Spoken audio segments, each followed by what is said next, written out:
আলহামদুলিল্লাহ, শুরুতেই প্রশংসা জ্ঞাপন করছি সেই মহান রব্বুল ইজ্জাতের, যার অশেষ মেহেরবানিতে আমরা আজকে জুমার দিনে জুমার সালাত আদায় করার লক্ষ্যে মসজিদে এসে উপস্থিত হতে পেরেছি। তাই মহান রব্বুল আলমিনের প্রশংসা জ্ঞাপন করছি আলহামদুলিল্লাহ।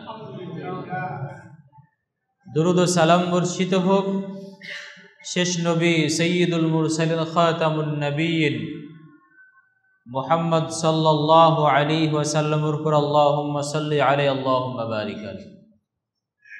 সম্মানিত উপস্থিতি, আমরা গত জুমায় আলোচনা করেছিলাম শয়তানের পরিচয় নিয়ে, তার চক্রান্ত নিয়ে। আমরা বলেছিলাম সামনে জুমায় আমরা আলোচনা করব শয়তান আসলে আমাদের সাথে কিভাবে চক্রান্ত করে, কোন পদ্ধতিতে চক্রান্ত করে, সে আসলে কি চায় আমাদের থেকে। আজকে আমরা ইনশাআল্লাহ আজকের খুতবায় জানার চেষ্টা করব ইনশাআল্লাহ। তো আমাদের মনে রাখতে হবে, আমরা গত জুমায় বলেছিলাম যে শয়তান মূলত আল্লাহ তাআলাকে চ্যালেঞ্জ দিয়ে বলেছিল, বা আল্লাহ তাআলাকে বলেছিল যে আমি আদম সন্তানের ডান দিক থেকে আসব, বাম দিক থেকে আসব, সামনের দিক থেকে আসব, পিছনের দিক থেকে আসব, এবং সর্বশেষে বলেছিল যে আপনি অধিকাংশ মানুষকে আপনার কৃতজ্ঞ হিসাবে পাবেন না। এটা মূলত সে আল্লাহর সামনে একটা অঙ্গীকার বা চ্যালেঞ্জ হিসাবে সে বলেছিল। প্রমাণ করে, বা তার এই কথা প্রমাণ করে যে শয়তানের চক্রান্তমূলক সবার ক্ষেত্রে একরকম হয় না। সে সবার ক্ষেত্রে এক ধরনের তার জাল বিছায় না। মানুষ যেমন, সেই হিসাবে সে মূলত চক্রান্তের জাল সেভাবেই বিছায়, এবং তার অনেক অভিজ্ঞতা। সব থেকে আমরা যদি বলতে পারি যে ভয়ানক বিষয় হলো যে তার অভিজ্ঞতা কিন্তু অনেক বেশি।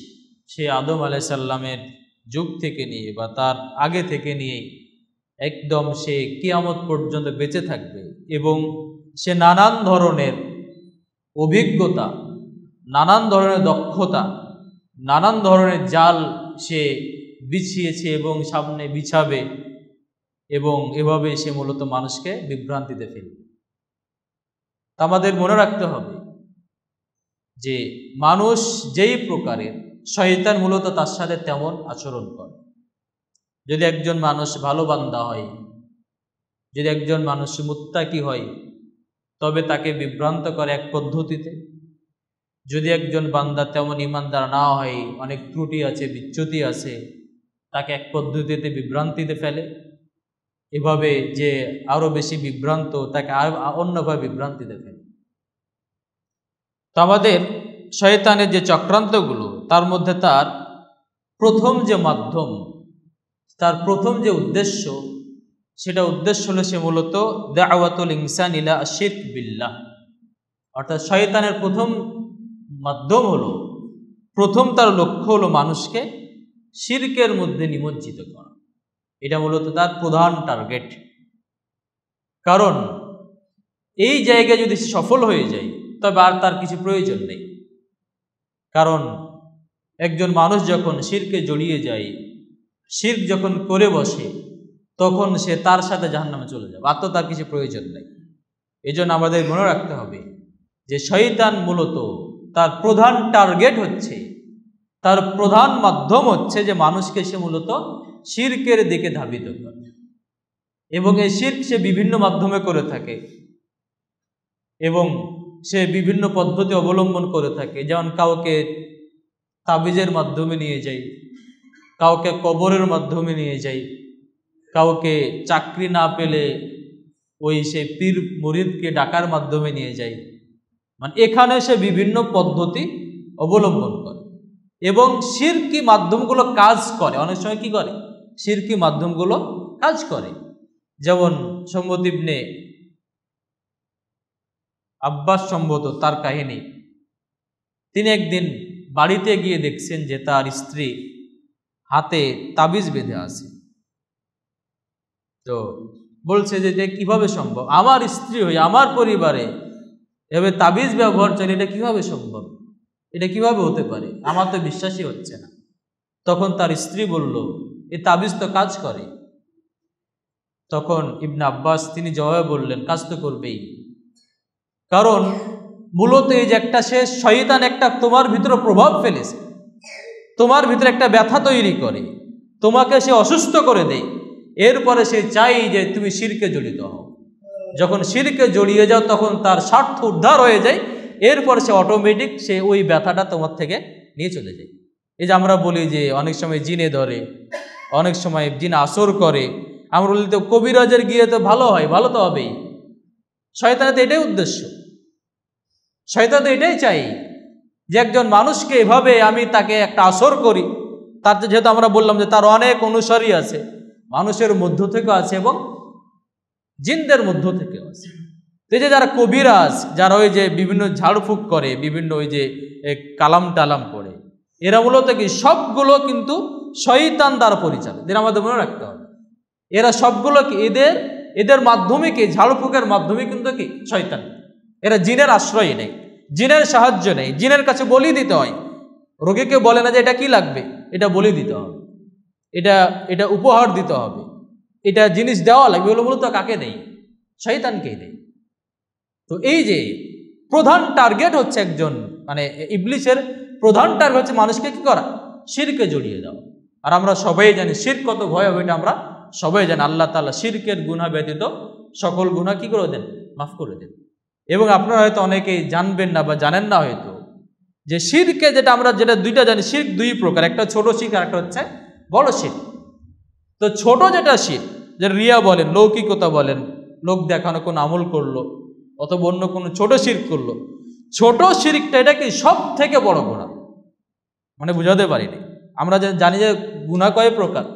দুই প্রকার, একটা কবিরা গুনাহ আর একটা হচ্ছে সগীরা গুনাহ, ছোট গুনাহ এবং বড় গুনাহ। তো শিরকে যে ছোট স্তরটা, শিরকে যে একদম ছোট স্তরটা, এটা কি সব থেকে বড় গুনাহ।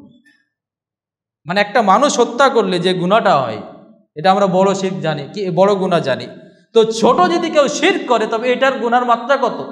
একজন মানুষকে হত্যা করার তুলনায় আরো বেশি বড়। এজন্য মানুষকে চাই যে সে কমপক্ষে ছোট শিরকে জড়িত হবে। ছোট শিরক আস্তে আস্তে জড়িত হলে তাকে নিয়ে যাবে বড় শিরকের দিকে নিয়ে যাবে। এই জন্য মূলত প্রধানটার টার্গেট হচ্ছে, প্রধান তার লক্ষ্য হচ্ছে মানুষকে শিরকের সাথে জড়িয়ে দেয়। এবং আমাদের মনে রাখতে হবে, আমাদের আহলে হাদিস সমাজে বা সালাফি সমাজে শিরক হয়তো কি তেমন ভাবে বড় মাধ্যমগুলো তো নাই, কিন্তু অনেক সময় আমাদের কি আছে, ছোট মাধ্যমগুলোকে আমরা খুব সহজেই গ্রহণ করে নিই। এই যে যেটা আমরা বললাম, অনেক সময় কবিরাজের কাছে চলে যাই, অনেক সময় গণকের কাছে চলে যাই, অনেক সময় ওই যে আমরা পত্রিকার রাশিফল পড়ি, এই সবগুলো কিন্তু কি সবগুলোই শিরক।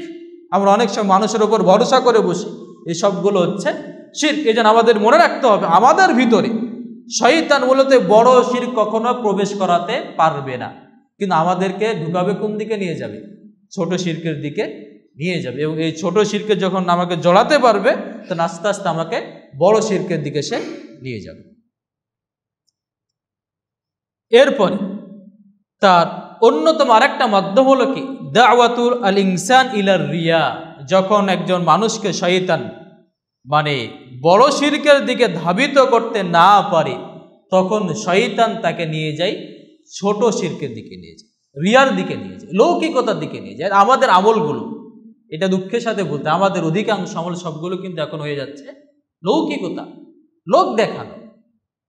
আমাদের মনে রাখতে হবে, রাসূল সাল্লাল্লাহু আলাইহি ওয়াসাল্লাম বলেছেন যে আমি আমার উম্মতের ওপরে, রাসূল সাল্লাল্লাহু আলাইহি ওয়াসাল্লাম বলেছেন যে আমি আমার উম্মতের ওপরে সব থেকে বেশি ভয় করি ছোট শিরক।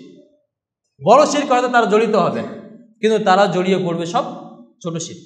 রাসূল সাল্লাল্লাহু আলাইহি ওয়াসাল্লাম বলছেন যে ইন্নী আখাফু মা আখাফু আলাইকুম আশ-শিরকুল আসগার, অর্থাৎ আমি তোমাদের উপর সব থেকে বেশি যে ভয়টা করছি যে আমার মৃত্যুর পর আমার এই অবর্তমানে তোমরা জড়িয়ে পড়বে সবাই ছোট শিরকে জড়িয়ে পড়ে। এবং ছোট শিরকটা হলো রিয়া বা লৌকিকতা। এই যে আমাদের লৌকিকতা না আমাদের আমলগুলো কি করে? বাতিল করে দেয়। এই জন্য আমাদের মনে রাখতে হবে, আমি আমলটা করছি কিন্তু আমার লৌকিকতা এনে লাভটা কি? আমি কেন লৌকিকতা আনবো? এই যে বললাম, যখন আমি লৌকিকতা আনে আমার ভিতরে, রিয়া যখন আনি, তখন আমাকে এই আস্তে আস্তে আমি একটা শিরকের একটা দরজায় প্রবেশ করি, এবং আস্তে আস্তে এই শিরকের দরজা বড় হয়, এবং আমাকে একটা সময় সে নিয়ে চলে যায় বড় শিরকের দিকে নিয়ে চলে। এই জন্য আমাদের মনে রাখতে হবে যে আমাদের লৌকিকতা, যেটা আমরা একটু আগেই বললাম, যে কেউ যদি রিয়া করে, কোনো লোক দেখানো আমল করে, তবে এই ছোট শিরক আমরা বলছি, এটা কার তুলনায় এটা একদম সব থেকে বড় গুনাহ, মানে গুনাহর দিকে এটা সব থেকে কি বড় গুনাহ। এই জন্য আমাদের ছোট শিরক বা লৌকিকতাকে আমাদের কি এটা খুব ছোটভাবে ভাবার কোনো সুযোগ নেই। আল্লাহ তাআলা বলছেন যে ইয়া আইয়ুহাল্লাযীনা আমানু লা তুবতিলু সাদাকাতিকুম বিল মান্নি ওয়াল আযা কাল্লাযী ইউনফিকু মালাহু রিয়াআন নাস। অর্থাৎ হে আল্লাহ তাআলা বলছেন, হে মানুষেরা, হে ইমানদারগণেরা, লা তুবতিলু সাদাকাতিকুম, তোমরা তোমাদের দানগুলোকে নষ্ট করিয়ে দিও না, তোমরা তোমাদের আমলগুলো নষ্ট করো না। বিল মান্নি ওয়াল আযা, মানে কাউকে খোঁটা দিয়ে এবং কাউকে কষ্ট দিয়ে। তুমি মানুষের উপকার করছো, আর একটু পরে বলে দিলে যে আমি তো তোমার গতকালকে উপকার করেছিলাম, এই যে খোঁটা দেওয়া, এর মাধ্যমে কি হয়ে গেছে? আমল বাতিল হয়ে গেছে। আপনার এই যে ভালো কাজটা হলো, আমলটা কি হয়েছে? বাতিল হয়ে গেছে। আপনি কথার কথা, আপনি স্ত্রী, আমরা একদিন আলোচনায় বলেছিলাম যে ইসলাম হচ্ছে এমন একটা বিধান, এমন একটা ধর্ম বা এমন একটা দিন, যে আপনি আমার স্ত্রীকে খাবার দিচ্ছেন, আপনি আপনার সন্তানের ভরণ পোষণ করছেন, এটা মূলত কি দান। এটা একটা হচ্ছে দান, এটা দানের আপনি কি পাচ্ছেন। তো এই যে আমরা অনেক সময় বলে ফেলি, স্ত্রীকে আমরা খোঁটা দিয়ে ফেলি, তোমার জন্য এত কিছু করলাম, তোমাকে এত কিছু দিলাম, সন্তানকে আমরা খোঁটা দিয়ে ফেলি।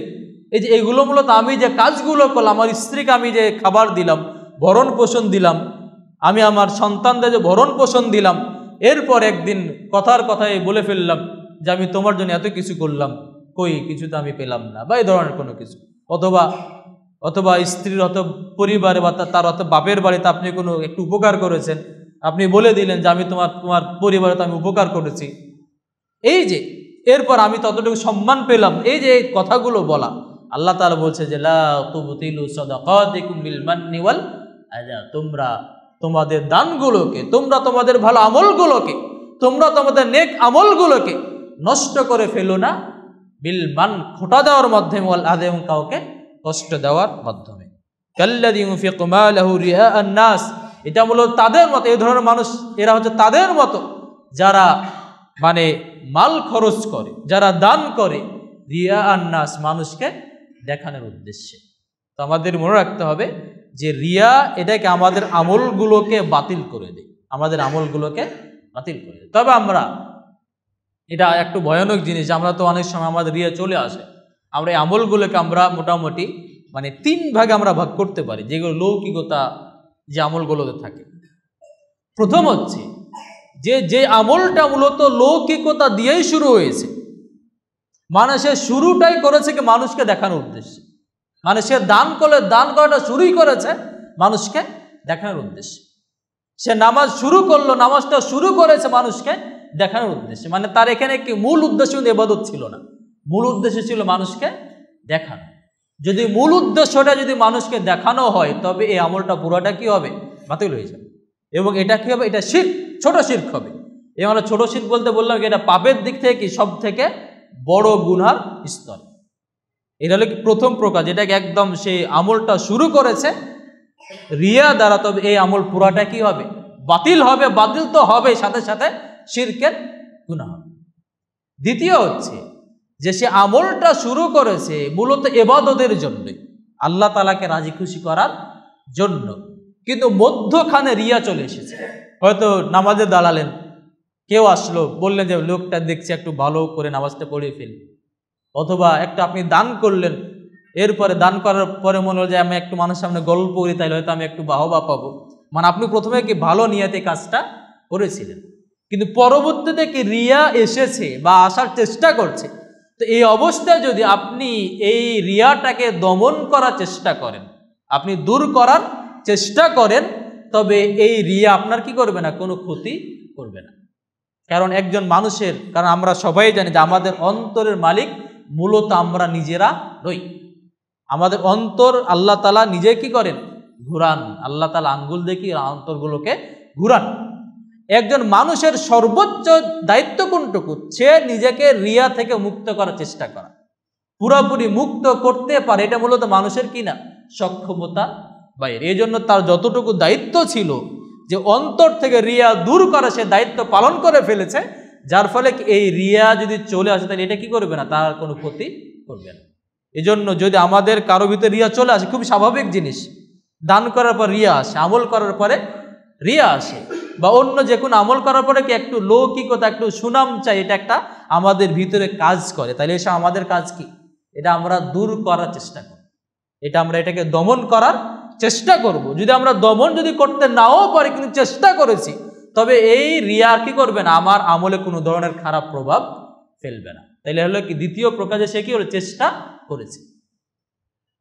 তৃতীয় প্রকার হচ্ছে যে সে রিয়াটা এসেছে এবং এটা দমন করার কি করেনি, চেষ্টা করেনি, মানে আসে হয়ে থেকে গেছে। তো এই আমলটা মূলত গ্রহণযোগ্য হবে কিনা, এটা বাতিল হয়ে যাবে কি, এটা নিয়ে আলেমদের কি দুইটা মত আছে।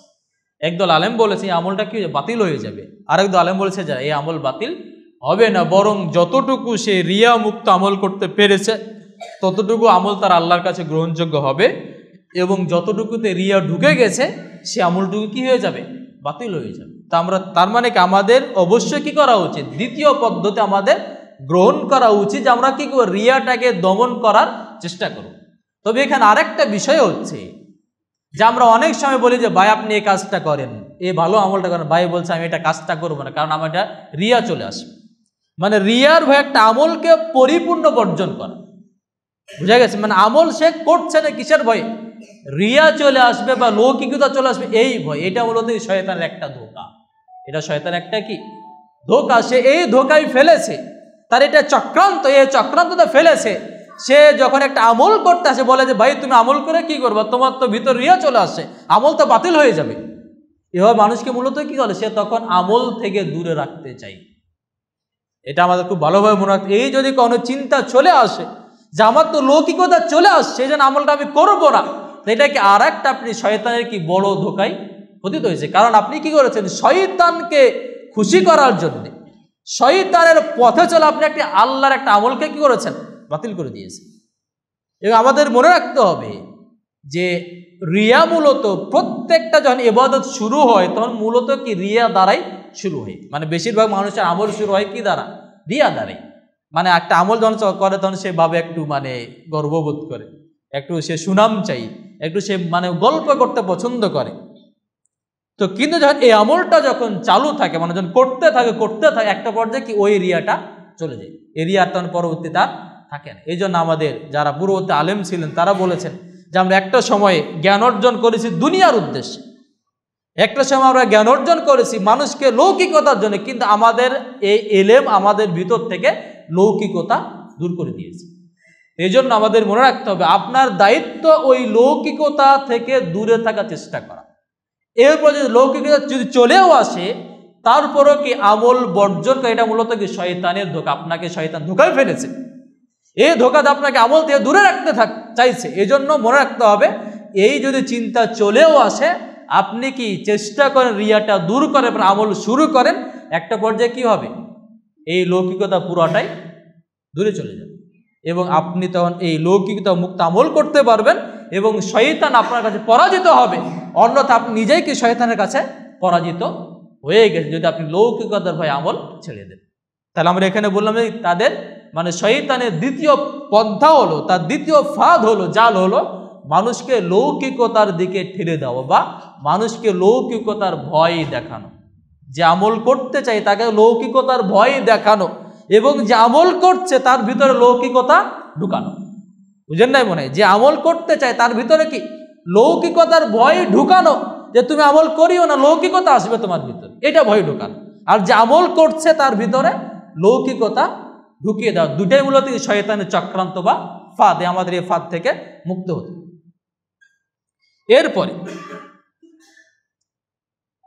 তারপরে দ্বিতীয় তার পদ্ধতি হলো ইস্তিখদাম উসলুব তাশকিক ফিল আকিদা, মানুষের বিশ্বাসে সন্দেহ ঢুকানো। মানুষের বিশ্বাসে কি ঢুকানো, সন্দেহ ঢুকানো। এটা মূলত কি শয়তান আরেকটা হলো ফাঁদ। আমাদের মনে রাখতে হবে, মানুষকে পরিচালিত করে তার বিশ্বাস। মানুষকে মূলত মানুষ, আমি যে চলছি ফিরছি উঠছি বসছি, এর আমাকে কিসে পরিচালিত করে? আমাদের বিশ্বাস পরিচালনা করে। আমার প্রতি যদি আপনার খারাপ ধারণা তৈরি, আপনি আমার খুতবা শুনবেন না। আপনার পিতার প্রতি যদি আপনার কি হয়, খারাপ ধারণা আসে, আপনার পিতা ভালো হলে কি আর কি ভালো থাকবে না, তার সাথে আপনি ভালো আচরণ করতে পারবেন না। তো এই যে আমাদের প্রত্যেকটা কাজ, আমাদের প্রত্যেকটা কাজের পিছনে আমাদের মূল শক্তি থাকে কি থাকে? আমাদের বিশ্বাস আমাদের মূল শক্তি হিসাবে কাজ করে। এই জন্য ডাক্তাররা কি বলে, এই জন্য আমরা বলি যে অমুক ডাক্তারের কাছে গেলে অর্ধেক রোগ সেরে গেছে। কেন সেরে গেছে? আপনার ভিতরে বিশ্বাস ঢুকিয়েছে যে কি এই রোগ কি হয়ে যাবে, ঠিক হয়ে যাবে। এই জন্য আপনি অর্ধেক কি হয়ে গেছেন, সুস্থ হয়ে গেছেন। এই যে আমাদের মনে রাখতে হবে যে আমাদের মূলত মানুষকে পরিচালনা করে কি? তার বিশ্বাস পরিচালনা করে। এই জন্য শয়তানের আরেকটা টার্গেট হলো যে তার ভিতরে যে ঈমান আছে, তার ভিতরে যে আকীদা আছে, এই আকীদায় সন্দেহ ঢুকাও। এই জন্য শয়তানের একটা ওয়াসওয়াসা দেয়, মানুষকে কি দেয়? ওয়াসওয়াসা দেয়। যেমন রাসূল সাল্লাল্লাহু আলাইহি ওয়াসাল্লামের কিছু সাহাবী বললেন, যেন আল্লাহ তাআলা বলছেন, ইয়াতি আশ-শাইতান ওয়াহাদাকুম, শয়তান তোমাদের যে কারো কাছে আসে, এরপরে ফায়াকুল বলে যে মান খালাকা কাযা ওয়া মান খালাকা কাযা, অর্থাৎ এটা কে সৃষ্টি করেছে, এটা কে সৃষ্টি করেছে। হাত্তা ইয়াকুলা লাহু মান খালাকা রাব্বাক, এমনকি এক পর্যায়ে বলে বসে শয়তান, তার ভিতরে ওয়াসওয়াসা দেয় যে তোমার এই রবকে কে সৃষ্টি করলো, তোমার আল্লাহ তাআলাকে কে সৃষ্টি করলো। রাসূল সাল্লাল্লাহু আলাইহি ওয়াসাল্লাম বলছেন, ফাইদা বালাগা যালিক ফালিস্তাঈদ বিল্লাহ, যদি কেউ এই পর্যায়ে চলে যায় তবে সে যেন কি আল্লাহর কাছে আশ্রয় চাই। এজন্য আমাদের মনে রাখতে হবে, বা একদিন কিছু সাহাবী এসে বললেন, হ্যালো রাসূল সাল্লাল্লাহু আলাইহি ওয়াসাল্লাম, আমাদের অন্তরে এমন কিছু প্রশ্ন আসে, আমাদের অন্তরে এমন কিছু চিন্তা আসে যে ওই চিন্তাটা প্রকাশ করার তুলনায়, মুখে উচ্চারণ করার তুলনায় আগুনে পুড়ে মারা যা আমাদের কাছে খুবই সহজ। ওই কথাগুলো মুখে বলার তুলনায় আমাদের কাছে আগুনে পুড়ে যাওয়াটা খুবই সহজ। তখন রাসূল সাল্লাল্লাহু আলাইহি ওয়াসাল্লাম বলেন, এটা আসলেই কি তোমাদের ভিতরে আসে? তখন তারা বলে, হ্যাঁ আমাদের ভিতরে আসে। তখন রাসূল সাল্লাল্লাহু আলাইহি ওয়াসাল্লাম বললেন, যালিকা সরিহুল ঈমান, এটাই তোমার ঈমানের স্পষ্ট প্রমাণ। মানে তোমার ভিতর ঈমান আছে, শয়তান এখন চাচ্ছে তোমার এই ঈমানে কি ঢুকানো? সন্দেহ ঢুকানো। এই জন্য অনেক আমরা দেখতে পাই যে আমাদের ভিতরে মাঝে মাঝে মনে জান্নাত কি আসলে আছে, এটা একটা কি চিন্তা চলে আসে, জাহান্নাম কি আসলে আছে, আল্লাহ কি আসলে আছে, এটা আমাদের করে লাভ কি? এই যে একটা চিন্তা, এই ধরনের কি সবার চিন্তা কি মাঝে মধ্যে আমাদের অন্তরে আসে। এই চিন্তাগুলোকে আসাটা খুবই স্বাভাবিক, কিন্তু এই চিন্তাকে কি প্রশ্রয় দেওয়াটাই মূলত কি এটা হচ্ছে বিপদ। শয়তান আমাদের ভিতরে চাই যে সন্দেহ ঢুকুক, আমাদের ভিতরে শয়তান চাই যে ঈমানে একটু ত্রুটি আসুক, আমাদের ভিতরে শয়তান চাই যে একটু জান্নাত সম্পর্কে একটু সন্দেহ ঢুকুক। যদি সন্দেহ ঢুকে যায় এবং যদি স্থায়ী হয়ে যায়, তবে আমার কি অবশ্যই ইবাদত আস্তে আস্তে কি হবে? দুর্বল হয়ে যাবে। তখন আমার এই জান্নাত নিয়ে আর ভালো লাগবে না, জান্নাতে আশা থাকবে না, আল্লাহ নিয়ে আমার কি থাকবে না, খুব একটা আগ্রহ কাজ করবে না, ইবাদত নিয়ে খুব একটা আমার আগ্রহ কাজ করবে না। এটা একটা মূলত এই যে পরকালের বিষয় একটা এই সন্দেহ ঢুকানো। আবার আর একটা চক্রান্ত হলো যে শয়তান মানুষের ভিতরে একটা বিশ্বাস আছে যে পরস্পরকে বিশ্বাস করা, এর ভিতরে কি করা? সন্দেহ ঢুকিয়ে দেওয়া, বলে যে এই মানুষটা খারাপ। এই যে আমাদের ভিতরে এখন সবার ব্যাপারে একটা কি মানে আমাদের চিন্তাগত এতটা আমরা মানে অধপতনে হয়েছে যে আমরা মূলত কি মানুষের ব্যাপারে আমরা ভালো ধারণা করতেই চাই না। এই মানুষ খারাপ, এর ভিতরে এই দোষ আছে, এই দোষ আছে, মানে এই যে আমরা দোষ চর্চা, এটা মূলত কি শয়তানের চক্রান্ত। তার ভিতরে অনেক ভালো গুণ আছে না? আমি বলি, বা এটা খুবই কমন বিষয় যে পৃথিবীর সব থেকে খারাপ মানুষটা দেখবেন তার ভিতরে কি দোষের তুলনায় কি ভালোর গুণ বেশি আছে। প্রত্যেকটা মানুষের ভিতরে কি আছে? দোষের তুলনায় ভালো গুণ বেশি আছে। আপনি তার ভালোটা চর্চা করেন না কেন? আমি তার ভালোটা নিয়ে কেন কথা বলি না? কেন বলেন এই লোকটা অমুক কাজ ভালো কাজ করে, এই লোকটা একটু দয়ালু, এই লোকটা একটু উপকার করে, এই লোকটা একটু নামাজ পড়ে? আপনি কেন সবসময় কি তার ভিতরে দোষ চর্চা কেন করছেন? এই যে মূলত এটা কি শয়তানের একটা চক্রান্ত, যে একটা বিশ্বাস আছে পরস্পরের ভিতরে, একটা আস্থা আছে, এই আস্থাটা কি করো? একটু চির ধরাও, এখানে সন্দেহ ঢুকাও, তাহলে একটা সামাজিকভাবে একটা এমন একটা অবস্থা তৈরি হবে যে কেউ কাউকে আর সহযোগিতা করবে না, কেউ কারো প্রতি ভালো ধারণা রাখবে না, সমাজে একটা বিদ্বেষ ছড়াবে, একটা হানাহানি ছড়াবে, সমাজে একটা সমাজে একটা বিপর্যয়ের মুখে পড়ে যাবে। মূলত এইটাই শয়তানের একটা চক্রান্ত, দ্বিতীয় চক্রান্ত, যে মানুষের ভিতরে কি করা? সন্দেহ ঢুকানো তার বিশ্বাস। এই জন্য আমরা মনে রাখতে হবে যে যদি একটা মানুষের ব্যাপার আপনার ভালো মানে একটা কি ধারণা ছিল, একটু আস্থা ছিল, এই আস্থা যদি একটু চির ধরে বা একটু যদি কুধারণা তৈরি হয়, তবে আমাদের উচিত এটা মনে করা যে এই যে আমাদের ভিতরে শয়তান কি এখন কি করছে, কাজ করছে, আমাদের ভিতরে একটা কি বিদ্বেষ, একটা হানাহানি, একটা আমাদের ভিতর খারাপ সম্পর্ক তৈরি করতে যাচ্ছে। এরপরে তার চতুর্থ চক্রান্ত হলো, যদি একটা মানুষকে যদি সে শিরকে জড়াতে না পারে, যদি রিয়াতে জড়াতে না পারে, যদি একটা কি মানে আল্লাহর ব্যাপার যদি খারাপ ধারণা তৈরি করতে না পারে, দিনের ব্যাপারে যদি খারাপ ধারণা করতে না পারে, তখন সে চতুর্থ মাধ্যম হিসেবে গ্রহণ করে দাওয়াতুল মুসলিমিন ফিল ইবতিদা ফিদ্দিন, যে মানুষকে দিনের ভিতরে বিদআতে জড়িয়ে দাও। তাহলে সে দেখলো, শয়তান দেখলো এই মানুষটাকে শিরকেও জড়াতে পারছে না, এই মানুষটাকে আল্লাহর ব্যাপারে খারাপ ধারণাতে জড়াতে পারছে না, তাহলে এই মানুষটা ইবাদত করে। তাহলে এখানে আরেকটা মাধ্যম হলো যে না, তাকে কি করো, ইবাদত দিকে আরো বেশি উৎসাহিত করো, তাকে ইবাদতের দিকে উৎসাহিত করতে হতে তার ভিতরে ইবাদতে অতিরঞ্জন তৈরি করো। মানে শিরক এটা মানুষ কি মানে খুব মানুষ জড়াতে চায় না, যারা একদম মানে নিরেট মূর্খ ছাড়া তারা জড়াবে। কিন্তু বিদআত এমন একটা জিনিস যেটা মানুষের কাছে খুব সুন্দর, এবং আমরা গতবার বলেছিলাম যে শয়তানের একটা চক্রান্ত বা মাধ্যম হলো যে সে মূলত মানুষের কাছে ভুল জিনিসগুলোকে, খারাপ জিনিসগুলোকে খুব সুন্দরভাবে চাকচিক্য করে তুলে ধরতে পারে, কে খুব সুন্দরভাবে তুলে ধরতে পারে, এই তার ক্ষমতা, বেশ ভালো ক্ষমতা রাখে। তো যখন একজন মানুষ ইবাদত করছে, ভালো কাজ করছে, দিনের কাজ করছে, তখন তাকে বলে যে তুমি তো দিনের কাজ করছো, তোমার এই আমলগুলো একটু কমে গেছে, তুমি আরো আমল বাড়াও, আরো আমল বাড়াও, আরো কিছু ভালো কাজ করো। এভাবে আস্তে আস্তে কি করে, বেদাতের দিকে নিয়ে যায়। এবং মনে রাখতে হবে যে শয়তানের কাছে অনেক সময় শিরকের তুলনায় বা পাপের তুলনায় বেদাত বেশি প্রিয়। একজন মানুষ যদি কি করে, সে পাপের কাজ করে, এর তুলনায় যদি শয়তান একটা মানুষকে বিদআতে জড়াতে পারে, তবে এটা তার কাছে বেশি প্রিয়। কারণ হচ্ছে যে একজন মানুষ যখন পাপ কাজ করে, জানাশোনা পাপ কাজ করে, তখন তার ভিতরে খারাপ একটা অনুভূতি তৈরি হয়। সে বলে যে আমি এই পাপটা একদিন আমি ছেড়ে দেব। প্রত্যেকটা মানুষ যখন পাপ কাজ করে, তখন সে ভাবে যে আমি এই পাপটা আমি অন্যায় কাজ করছি, এই অন্যায়টা আমি একদিন ছেড়ে দেব, বা তার ভিতরে একটা অনুশোচনা বোধ তৈরি হয়। কিন্তু বিদআত মূলত একজন মানুষ যখন করে, তখন সেটাকে ইবাদত মনে করেই করে। সে বলে আমি তো আল্লাহ তাআলার আরো বেশি নিকট হয়ে যাচ্ছি, আমি তো আল্লাহ তাআলার আরো বেশি ইবাদত করতে পারছি, আমি আল্লাহর প্রিয় বান্দা হচ্ছি। অতএব তার ভিতরে যে অনুশোচনা বোধটা থাকে না, বরং কি ওই বিদআতের প্রতি আরো কিভাবে বেশি শক্ত থাকা যায়, বিদআতের দিকে মানুষকে কিভাবে আরো আহ্বান করা যায়, এই দিকে তার আগ্রহ বেশি বেড়ে যায়। এই জন্য একজন শয়তানের কাছে পাপের তুলনায় বিদআতি আমল বেশি প্রিয়। এবং দেখবেন যে বিদআত মানুষ খুব সহজে ছাড়ে না। দেখবেন যে বিশেষ করে যারা একদম কি জেনে শুনে বিদআত করে, এটাকে খুব ভালো কাজ মনে করে, এরা কখনো বিদআত ছাড়তে পারে না। আপনি দেখবেন যে কি, দেখবেন সাধারণ মানুষরা কি ওই মানে এই ভ্রান্ত আকীদা থেকে, ভুল আকীদা থেকে, ভুল আমল থেকে তারা ফিরে আসে। কিন্তু দেখবেন যে সমস্ত আলেম আছে যারা খুব বিদআতি পর্যায়ে খুব বিদআত করে, এরা কখনো দেখবেন কি ভালো পথে ফিরে আসে, আপনি দেখবেন। কারণ এটাকে তারা কি দিন মনে করে এই কাজটা তারা।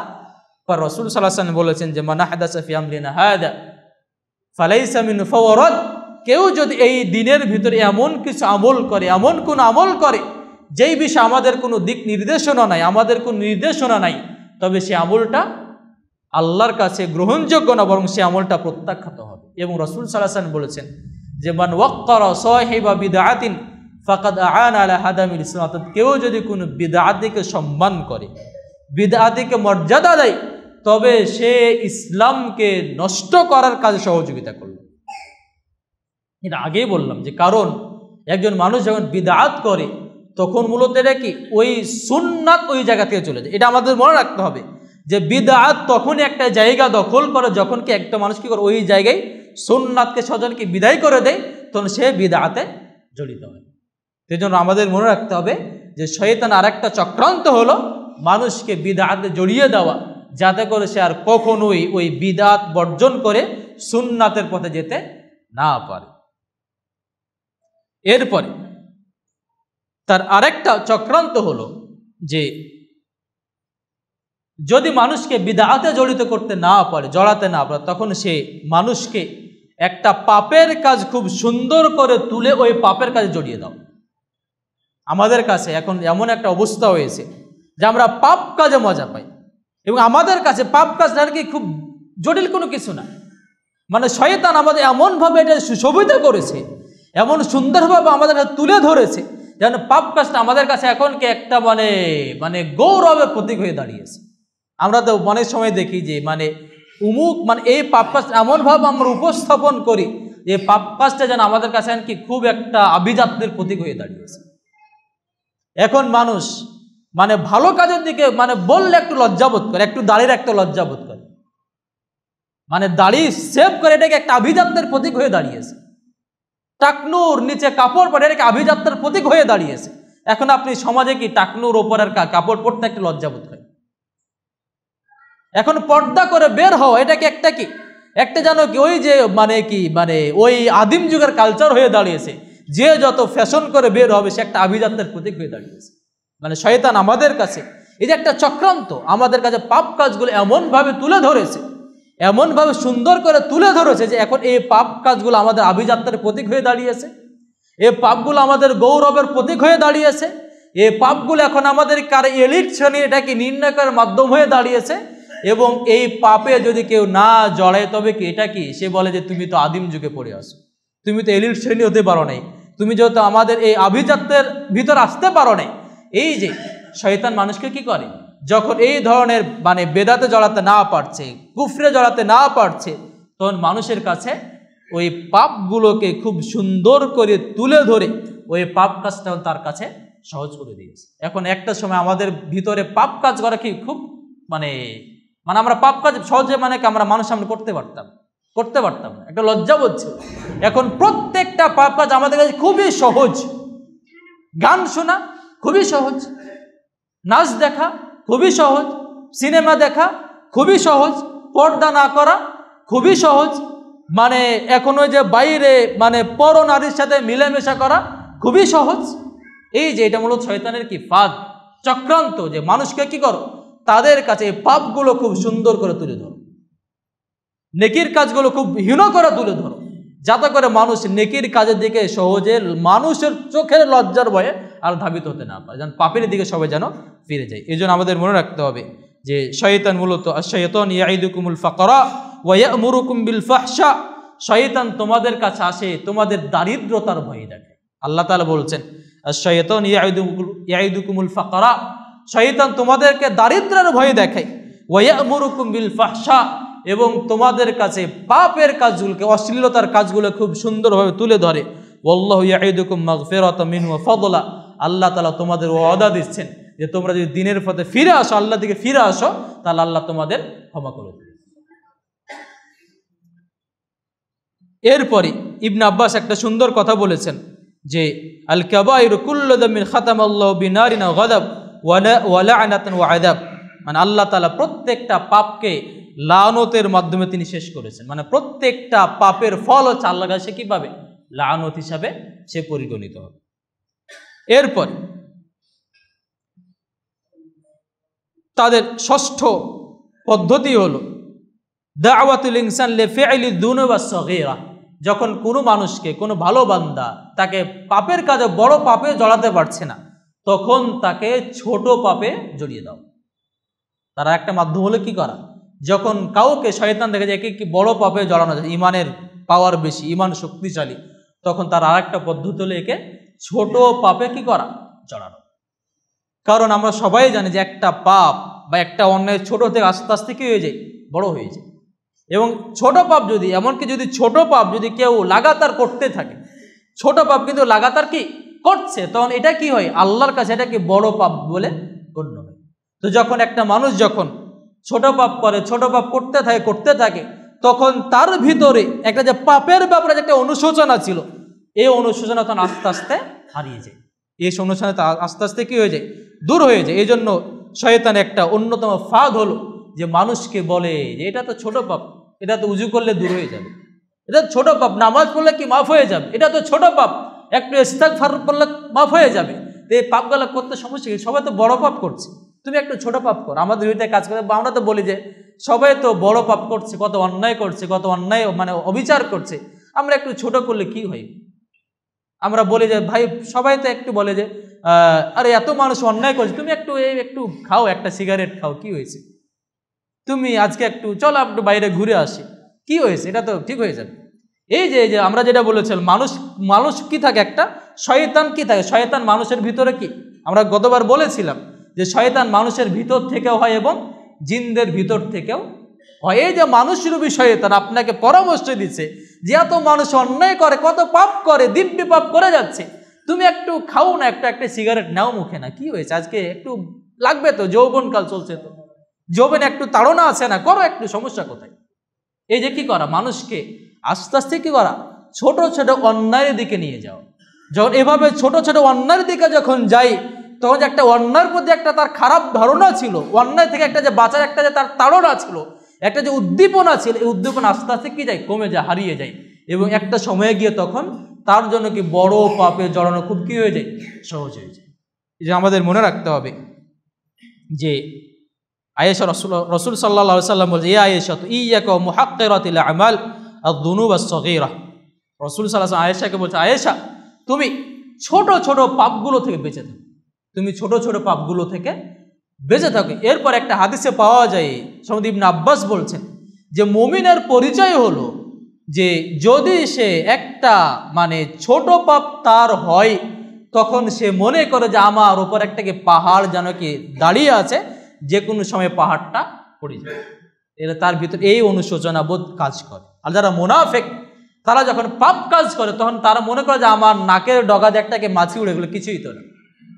এই জন্য কি মুনাফিক মূলত সেই মুনাফিক যদি পাপ কাজ করার পরে মনে করে যে এটা কিছুই না, ছোটই তো পাপ, আরো তো আমাদের বয়স আছে, আর যৌবন আছে, একটা সময় কি তওবা করে ফেলবো, এটা ছোটই তো। বলছে যে যারা মুনাফিক তাদের পরিচয় হলো যে তাদের যখন পাপ হয়ে যায় তখন তারা মনে করে আমার নাকের ডগা দিয়ে একটা কি গেল, মাছি উড়ে গেলে কিছুই না, আমার তো কোনো ক্ষতি হয়নি। আর যারা মমিন, যারা প্রকৃতি যারা মমিন, তারা যখন পাপ কাজ করে তখন তারা মনে করে যে আমার উপর একটা পাহাড় দাঁড়িয়ে আছে, একটা উঠে আছে, এই পাহাড়টা যে কোনো সময় আমার উপরে কি পড়ে গিয়ে আমি এই পাহাড় নিচে আমি দেবে যাব। তো এরপরে যেটা আমরা গত জমায় বলেছিলাম যে এই যে পাপের একটা প্রভাব আছে, এটাকে দুনিয়া একটা, এই যে আমরা যে এটা কি অন্তর একটা কি করে, একটা মানে একটা সে কালো দাগ তৈরি করে। রাসূল সাল্লাল্লাহু আলাইহি ওয়াসাল্লাম বলছে, ইন্নাল আবদা ইযা আখতা খাতিয়াতান, যখন একজন বান্দা যখন কোনো ভুল করে, কোনো পাপ করে, তাখতা খাতিয়া নুকিতাত ফি কলবি নুকতাতুন সাউদা, তখন তার অন্তরে কালো দাগ পড়ে যায়, তার অন্তরে কি যায়, একটা কালো দাগ পড়ে যায়। তো এ ফাইদা হুয়া নাযা ওয়াস্তাগফারা ওয়া তাবা সুকিলা কলবুহু, ওই পাপ কাজটা করার পর যদি তওবা করে, আল্লাহর কাছে ফিরে যায়, ক্ষমা চাই, তখন ওই দাগটা ওই কলব থেকে, অন্তর থেকে উঠে যায়, এটা চলে যায়। এরপরে বলছেন ওয়াইনা আদা জিদা ফি হাত্তা তা'লু কলবুহু, এরপর আবার যদি ওই পাপ কাজ করে যদি করতে থাকে তখন তার অন্তরে এই দাগটা পড়তে থাকে ওয়া রান, এক পর্যায়ে এটা পুরাটাই মরিচিকা ধরেছে। এই জন্য আমাদের মনে রাখতে হবে যে ছোট পাপগুলো যখন আমরা করি তখন আমাদের অন্তরে একটা কি প্রভাব ফেলে, কালো দাগ ফেলে, এবং এই দাগটা বাড়তে থাকে। আমরা গত জমায় বলেছিলাম যে বাড়তে এই অন্তরটা এক সময় গিয়ে মারা যায়। কারণ অন্তরে কি খাবারের দরকার, দুইটা অন্তর, একটা ভালো অন্তর, একটা কি মন্দ অন্তর।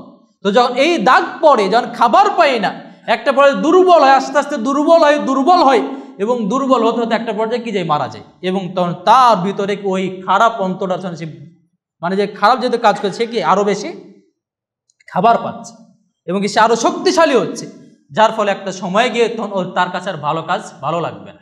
ভালো কথা বললে একদম কি জ্বলে উঠবে, একদম ভালো কথা বললে সে একদম মানে তার ভিতরে একটা অস্থিরতা কাজ করবে। এ কি বলে, এই হুজুরদের কোনো কাজ এ বলে এটা কি, এটা তার একটা কি মানে সে একদম রাগান্বিত হয়ে যাবে। কারণ আসলে কি না, তার ওই ভালো অন্তরটা এখন কি আর বেঁচে নেই। এই জন্য আমাদের মনে রাখতে হবে যে ছোট পাপের দিকে কেউ ধাবিত করা বা ধাবিত যদি হয়, তবে আমাদের মনে করতে হবে যে এখন শয়তান আমাকেই করছে, এই পথ দিয়ে তার মূল পথ আমাকে নিয়ে যেতে চাচ্ছে। এরপরে তার সপ্তম মাধ্যম হল আল ওয়াসওয়াসাতু বিতুলিল আমাল ওয়াসতাসওয়িব বিত্তওবা। সপ্তম তার মাধ্যম হলো তাকে বেশ লম্বা লম্বা আশা দেখানো এবং বলা যায় কি তওবার আরো অনেক মেয়াদ দেখানো।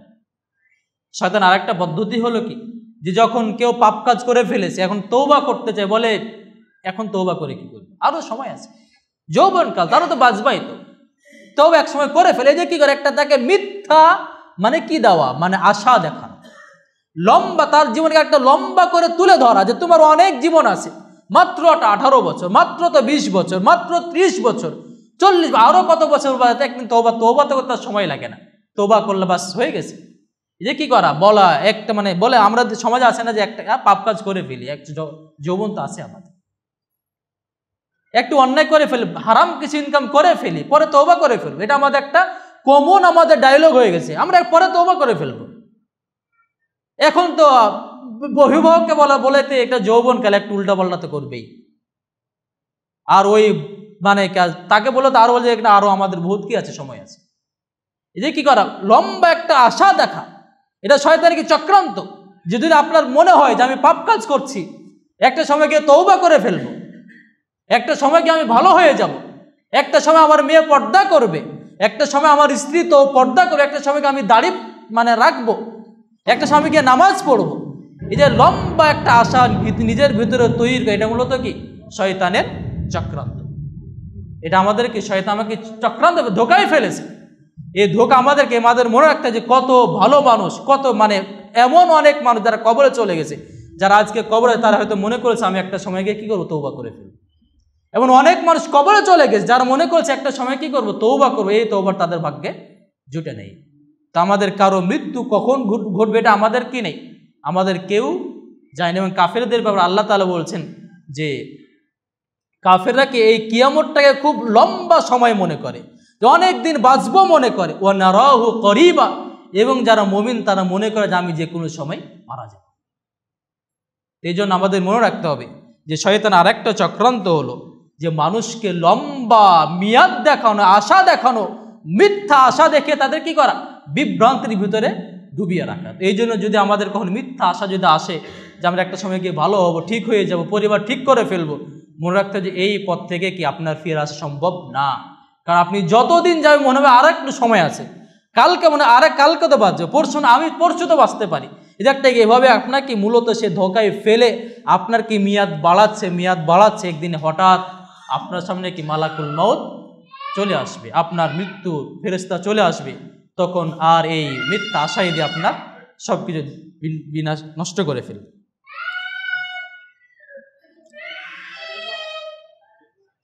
এরপরে আমরা আরো অনেকগুলো তারপর আমাদের আজকের মতো শেষ পন্থা বলবো আমাদের, যে ইশগাল মুসলিমিন বিল উমুরিল মুবাহা, তার আরেকটা মাধ্যম হলো মানুষকে বৈধ কাজে ব্যস্ত করে দাও। শয়তান আরেকটা চক্রান্ত কি হলো, মানুষকে বৈধ কাজে একদম কি করা, ব্যস্ত করে ফেলা। আমাদের মানে এখন অনেক মানুষ, মানে আমাদের বেশিরভাগ মানুষ যারা কি করি, মানে একটা শ্রেণীতে গেছে পাপের দিকে তারা ডুবে আছে, পাপ তো করছে, আর যারা ভালো মানুষ, যারা ভালো হতে চাই, এরা আবার কি এমনভাবে মানে বৈধ কাজে ব্যস্ত যে তাদের ইবাদত করার কি নেই, সুযোগ নেই। মানে আজকে ছুটির দিন, একটু আনন্দ না করলে তো হয় না, সারাদিন তো ব্যস্তই আছে, একটু আনন্দ ফুর্তি করি, আজকে একটু খাবার দাবার একটু বেশি আইটেম করে ফেলি, একটু আজকে খেলাধুলা করে ফেলি, এটা তো মানে এই ঘুরতে বেড়াটা তো কি বৈধ কাজ, ঘুরি ফিরি, একটু মজ মস্তি করে, আমি তো হারাম কাজে জড়িত হচ্ছি না। এই যে বিভিন্ন বৈধ কাজে কি জড়িয়ে দেওয়া, এটা মূলত কি শয়তানের একটা ফাঁদ।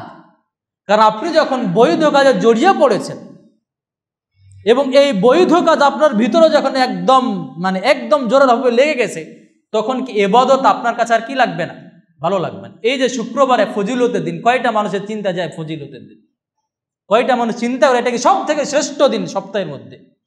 কারণ আমরা কি মনে করেছি যে শুক্রবার মানে কি একটি ঘুমানোর দিন, বৈধ কাজে ব্যয় করার দিন, শুক্রবার মানে একটু কি আনন্দ ফুর্তির দিন, শুক্রবার একটু বিকালে একটি ঘুরতে যাওয়ার দিন। এই যে কি করা, মানুষকে বৈধ কাজে ব্যস্ত করে দেওয়া, বৈধ কাজকে তার সামনে চাকচিক্য করে তুলে ধরা, এটা মূলত এই বৈধ কাজে লিপ্ত করে দিয়ে শয়তান মানুষকে মূলত আল্লাহর পথ থেকে কি করতে চাই, দূরে রাখতে চাই। এই জন্য এটা আমাদের যারা ভালো মানুষ, যারা খারাপ তো খারাপ, ওটা গেছেই, কিন্তু যারা ভালো মানুষ এটা মনে করা উচিত না যে আমি তো বৈধ কাজ করছি। আসলে আপনি কি বৈধ কাজে জড়িয়ে গিয়ে কি করেছেন? ইবাদত থেকে পুরোপুরি আপনি সরে দাঁড়িয়েছেন। আমাদের সালাফগঞ্জ যারা পূর্ববর্তী ছিলেন এরা দেখেন যে তারা প্রত্যেকটা সময়ে তারা কি ইবাদতে একটা কি আলাদা তৃপ্তি পেতেন, ইবাদত করে তারা মজা পেতেন। কিন্তু আমাদের অবস্থা এমন হয়েছে, আমাদের কাছে ইবাদতটা এখন কি এখন তৃপ্তির বিষয় না, আমাদের একটা যেন পাহাড় চেপে ধরে। কারণটা কি? আমরা ওই যে কি বৈধ কাজ আমরা কি তৃপ্তি খুঁজি। এখন আমরা মনে করি যে বৈধ কাজ যেগুলোকে হারামে তো আছেই, যেগুলো সাধারণ বৈধ কাজ এগুলো তো একটা মজা, আমরা এই যে মজা পেয়ে বসেছি, যার ফলে কি আমাদের কাছে কি ইবাদত আমাদের কাছে আর কি লাগে না, মজা লাগে না। রসুল সাল্লাল্লাহু আলাইহি ওয়াসাল্লাম সবাই তো হাদিস জানি যে রসুল সাল্লাল্লাহু আলাইহি ওয়াসাল্লাম যখন ব্যস্ত থাকতেন, যখন টেনশন চলে আসতো, তখন বেলালকে বলতেন, বেলাল আজান দাও, আমি নামাজের মাধ্যমে একটু কি আনন্দ খুঁজি। তিনি কি বলতেন? বেলাল আজান দাও, আমি নামাজের মধ্যে একটি কি আনন্দ যেন খুঁজে পাই, আমি একটু চেষ্টা করি। এই যে আমরা বলি যে আমাদের ভিতরে এটা মানে কি চিন্তা, আমরা অনেক সময় বলি যে আমাদের পূর্বসূরি আলেমগণ তারা এত আমল করতেন বা ব্যক্তিগণ এত আমল করেন, 24 ঘন্টা আমল করেন, আমাদের কাছে খুব মানে এটা কি অবাক লাগে। এটা আসলে কি না, এই যে আমাদের মোবাইলের কথা ধরেন, আমরা 1 সেকেন্ড সময় পেলে আমরা কোথায় চলে যাই? মোবাইলে চলে যাই না? আমরা কি 5 মিনিট সময় পেলে আমরা কোথায় আগে মোবাইলটা আমরা খুলে কি মানে এটা প্রত্যেকে আমি সবাই আমি যার বাইরে সেটাও না, মানে কি এই যে আমরা একটা এই যে বৈধ কাজ আমরা তৃপ্তি খুঁজছি, আসলে কি তারা ওই তৃপ্তিটা পেতেন কোথায়? আল্লাহর ইবাদতেই মূলত তারা এই তৃপ্তিটা তারা খুঁজে পেতেন। এই জন্য আমাদের মনে রাখতে হবে যে মানুষকে, যেই মানুষটা মানে আল্লাহ ভীরু, মানে যে একটা ভালো মানুষ, একটু ভালো পথে চলে, ইবাদত করে, মানে পাপ কাজে জড়াই না, তাদেরকে বিপথে নিয়ে যাওয়া, তাদেরকে নেকির কাজ থেকে বাধা দেওয়া শয়তানের কি ফাঁদ হলো মানুষকে তারা কি করা? বৈধ কাজে ব্যস্ত করে দেওয়া, যাতে করে কি সে এই বৈধ কাজে ব্যস্ত হতে হতে সে ইবাদতের সুযোগ না পায়, ইবাদতের জন্য সুযোগ যেন সময় খুঁজে না পায়। এটা কি মূলত শয়তানের একটা চক্রান্ত। এই জন্য কি আমরা এটা তৃপ্তির ঢেকুর তোলার কোনো কারণ নেই যে আমি তো বৈধই কাজ করছি। মূলত আপনি কি শয়তানের ধোঁকায় পড়ে আপনি ইবাদত থেকে বিমুখ হয়ে গেছেন। এবং পরকালে একটা হাদিস বলে শেষ করছি যে পরকালে যখন একজন ব্যক্তি জান্নাতে চলে যাবে, জান্নাতে যাওয়ার পরে সে এই দুনিয়ার জীবনটা একটু স্মরণ করবে যে আমি দুনিয়াতে কি করে এসেছি। এরপরে সে দেখবে যে একটা সময় ছিল, যে সময়টা অবসরে ছিল, এবং ওই সময়টা সে এই জিকির করে, তখন সে আফসোস করবে। তার এটা একটা মানে জান্নাত একটাই আফসোস, সে আফসোস করবে যে আমি একটা সময় ছিল যেই সময়টা আমি কি বৃথা খরচ করেছি, আমি মানে ইবাদত না করে বৈধ কাজে খরচ করে দিয়েছি। তখন সে আল্লাহর কাছে কি করবে? আফসোস করবে।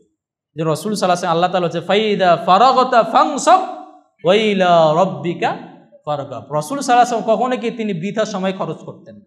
তো আল্লাহ তাআলা বলেন যখনই তুমি 1 মিনিট সময় পাবে তখন তুমি কি করো? আল্লাহর ইবাদতে কি করো? জড়িয়ে যাবে। আরেকটা হাদিস বলে শেষ করে ফেলছে, রসুল সাল্লাল্লাহু আলাইহি ওয়াসাল্লাম বলছেন নি'মাতানি মাগবুনান কাসীরুম মিনান নাস। 2টা নিয়ামত, 2টা আল্লাহর বিশেষ অনুগ্রহ, এই অনুগ্রহের এই ধোঁকায় পড়ে থাকে বেশিরভাগ মানুষ। আল্লাহ রসুল বলছেন যে 2টা নিয়ামতের ধোঁকায় পড়ে অধিকাংশ মানুষ। একটা কি? আসিহাতু ওয়াল ফারাগ, একটা হলো কি সুস্থ অবস্থা। যখন সে কি ছিল সুস্থ স্বাভাবিক আছে তখন এটা কিছুই মনে হয় না, সুস্থ থাকে, তার কাছে সব কিছু তুচ্ছ, সে সব কিছু করে বেড়াচ্ছে। কিন্তু যখন অসুস্থ হয়ে যায় তখন সে কি ওই সুস্থ সময়ের মর্যাদা বুঝে। তখন সে বলে যে ওই সময়টা যে আমি কাজ করতাম, একটু ভালো কাজ করতাম, যদি আনন্দ ফুর্তি না করে বেড়াতাম, তখন সে তার চিন্তা হৃদয় হয় যে আমি অনেক বড় কি করেছি, ভুল করে ফেলেছি, আজকে আমার আর কোনো উপায় নেই, সেই আমি সুস্থতার জীবন আমি অতিক্রম করেছি। আরেকটা হল আল ফারাক, অবসর সময়, যেই সময় তার কোনো কাজ থাকে না, যেটা তার মানে অবসর সময়, যখন সে ব্যস্ত হয়ে যায় তখন সে তারপরে তার এই চিন্তা হৃদয় হয়ে অনুতপ্ত হয় যে আমি একটা সময় ছিল যে আমি অনেক কিছু করতে পারতাম, কিন্তু এখন আমি ব্যস্ত হয়ে গেছি, আমি কাজের অবসর নাই এখন। তখন তার এই চিন্তা হয়, তখন নিজেকে তখন অনুতপ্ত হয়, তখন সে লজ্জিত হয় বা নিজেকে তখন সে মানে ওইটার জন্য সে আফসোস করতে থাকে। তো রাসূল সাল্লাল্লাহু আলাইহি ওয়াসাল্লাম বলছেন যে 2টা নিয়ামত, এই 2টা নিয়ামতে মানুষ কি থাকে? ধোঁকায় পড়ে থাকে। একটা কি সুস্থ শরীর, আর একটা হচ্ছে কি অবসর সময়। এই জন্য আমাদের কি করা উচিত? এই যে সুস্থ সময় এবং অবসর সময় কি বৈধ কাজে কাজগুলো ব্যয় করে দেওয়া, আল্লাহর ইবাদতে যে নিজেকে না জানে, এটা কি মূলত কি ওই শয়তানের কি ধোঁকা, যেটা বলছে অধিকাংশ মানুষ এই ধোঁকায় পড়ে থাকে। এই জন্য আমাদেরকে আর একটা ফাঁদ হলো যে বেশি বেশি কি করা, ইবাদত না করে বৈধ কাজে নিজেকে ব্যতিব্যস্ত রাখে। এটাও মূলত কি শয়তানের ফাঁদ। তো আমরা ইনশাআল্লাহ আরও পরবর্তীতে আরও আমাদের ফাঁদগুলো আলোচনা করবো। আল্লাহ আমাদের এই বিষয়গুলো ভালো বোঝার তৌফিক দান করে, আমিন।